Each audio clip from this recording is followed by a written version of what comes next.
तो season 2 episode 1 में हमने देखा कि जिनवू अपने सिस्टर के पीटीएम में जाता है, जहां जिना की टीचर जिनवू से एक रिक्वेस्ट करती है। वो बताती है कि सोंगी, जो कि जिना की फ्रेंड है, उसने स्कूल छोड़ के एक रैंकर बनने का फैसला किया है और टीचर जिनवू को उसे समझाने को कहती है। फिर जिनवू सोंगी से मिलता है और वो एक सी रैंक मिशन ज्वाइन करते हैं, पर उनके अंदर जाते ही पोर्टल रेड हो जाता है और चीजें थोड़ी सी खराब हो जाती हैं और हम जिनवू को आइस बियर से लड़ते हुए देखते हैं, जिनसे जिनवू जीत जाता है। और एपिसोड के लास्ट में हम देखते हैं आइस मेज को। अब इसके आगे देखेंगे हम इस एपिसोड में। एपिसोड शुरू करते ही हम देखते हैं जिनवू को, जो कि आइस बियर की आर्मी को देख रहा होता है और कहता है अराइज, और सभी आइस बियर की शैडो अराइज हो जाती है। फिर हम पोर्टल के बाहर का सीन देखते हैं, जहां डोंगसू और बाकी सब डिस्कस कर रहे होते हैं कि जब से जिनवू और बाकी सब पोर्टल के अंदर गए हैं, अब 3 घंटे हो चुके हैं, लेकिन पोर्टल के अंदर 3 दिन हो गए हैं। डोंगसू सोचता है जिनवू तो मर ही गया होगा और उसका यहाँ आना भी वेस्ट हो गया। फिर डोंगसू वहां से जा ही रहा होता है, तभी वो बेक और बाकियों से पूछता है जिनवू का इंटेंशन क्या है। फिर आन जवाब देता है कि जिनवू हमारे गिल्ड में नहीं है, उसे सी रैंक लेवल मिशन में इंटरेस्ट था, इसलिए उसने इस मिशन को ज्वाइन किया। और ये सुनते ही डोंगसू आन को गर्दन से पकड़ लेता है, लेकिन तभी बेक आकर डोंगसू को रोकता है और अब वो दोनों लड़ने लगते हैं। इसके बाद हम चुल को देखते हैं, जो व्हाइट डीमन से बच के भाग रहा होता है और वो आइस बियर की आर्मी को देखता है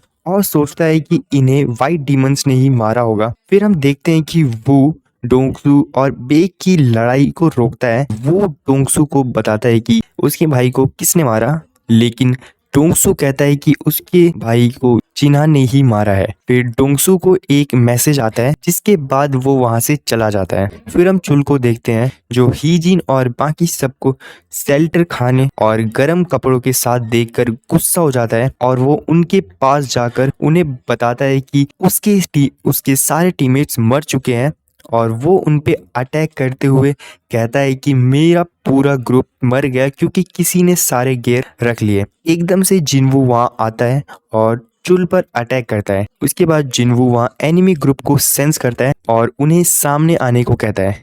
जैसे ही वो सामने आते हैं, सबको पता चलता है कि वो आइस डीमंस हैं। फिर जिनवू उनसे बात कर रहा होता है, तभी वो रियलाइज करता है कि उसे उनकी लैंग्वेज समझ आ रही है, क्योंकि वो एक प्लेयर बन चुका है। फिर जिनवू आइस डीमंस के लीडर बरूका से बात करता है और बरूका बताता है कि उसके एक टीममेट ने पहले ही नोटिस किया था कि जिनवू एक एक्सपर्ट है और वो उससे फाइट करना चाहता है। ये सुनते ही जिनवू उसके गर्दन को अलग कर देता है। फिर वो बरूका पर अटैक करता है, पर वो बच जाता है, लेकिन उसका हॉर्स जख्मी हो जाता है। फिर बरूका जिनवू को कहता है कि तुम इंसान नहीं हो, क्योंकि आइस डीमंस को एक वॉइस सुनाई देती है जो उन्हें इंसान को मारने को कहती है, लेकिन उस वॉइस ने उन्हें जिनवू को मारने को नहीं कहा। फिर बरूका जिनवू को ऑर्डर देता है कि तुम मुझे अपने इंसान दे दो और मैं तुम्हें छोड़ दूंगा। फिर हम बरूका को ग्लिच करते हुए देखते हैं और वो अपनी बातें दोबारा से रिपीट करता है, जिसे देखकर जिनवू कंफ्यूज हो जाता है, लेकिन जिनवू उसके ऑफर को ठुकरा देता है और अपने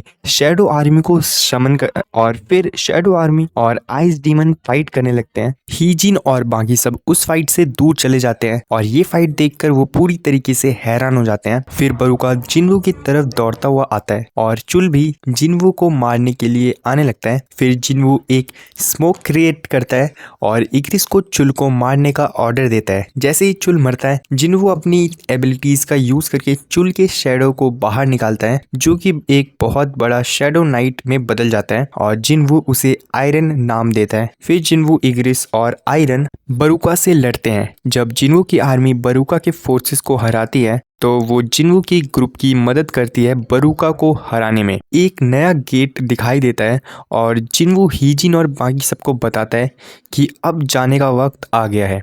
बाकियों के जाने से पहले जिनवू बरूका के शैडो को निकालने की कोशिश करता है। जिनवू की ग्रुप शहर वापस आती है, जहां बेक जिनवू को रोकता है और पूछता है गेट के अंदर क्या हुआ। जिनवू उसे कहता है कि तुम गिल्ड से पूछो, क्योंकि वो थका हुआ है और घर जाना चाहता है। बेक जिनवू को रोकता है और जिनवू समझता है कि बेक को चिंता हो रही है, लेकिन जिनवू चाहता था कि बेक उसे थैंक यू बोले, क्योंकि उसने दो व्हाइट टाइगर गिल्ड के मेंबर को बचाया। बेक जिन्वू से माफी मांगता है और जिन्वू सोंगी को घर ड्रॉप करता है। बेक आन से कहता है कि जिन्वू को अपनी गिल्ड में लाए। जब जिन्वू सोंगी को घर छोड़ता है और फिर हमें पता चलता है कि जब जिन्वू ने बरुका का शेडो निकालने का ट्राई किया था तब वो उसका शेडो नहीं निकाल पाया था। फिर जिन्वू को लगता है कि ये इसलिए हुआ क्योंकि उसकी और बरुका की ताकत में बहुत ज्यादा बड़ा फर्क है। जिन्हो सुबह जिन्वू और सोंगी को पिक करता है। जिन्हो को सोंगी और जिन्वू के बीच की करीबी रिश्ता समझ नहीं आता